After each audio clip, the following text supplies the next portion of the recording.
This morning's ceremony in Portsmouth, England, is the last stop on President Trump's state visit to Britain. Before leaving, the president tried to clear up a comment that overshadowed the start of his trip. Paula Reid is traveling with the president in Portsmouth. Paula, what else do we expect from the president this morning? Well, Anthony, veterans and their families tell me they don't know quite what to expect today, but they hope that the focus today will shift from President Trump to the shared sacrifices made 75 years ago when thousands of troops sailed from this harbor to the beaches of Normandy. The past 2 days of President Trump's UK state visit have been filled with royal pageantry, protests, and politics. But on the eve of the 75th anniversary of D-Day, President Trump continued to try to clear up any insults he may have made about his royal hosts during a British television interview.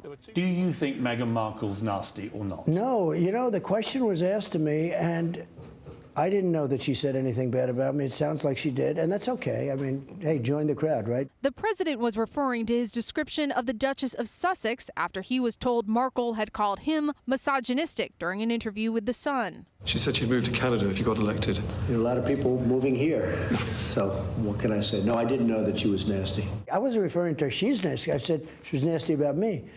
And essentially, I didn't know she was nasty about me. Ahead of today's ceremonies, the president was asked whether he wished he could have served in the Vietnam War, a draft he avoided due to bone spurs. I would not have minded that at all. I would have been honored, but I think I make up for it right now. And I think I'm making up for it rapidly because we're rebuilding our military at a level that it's never seen before. The president was also pressed on his decision to ban transgender people from serving in the U.S. military, blaming it on the cost of medication. They take massive amounts of drugs. They have to.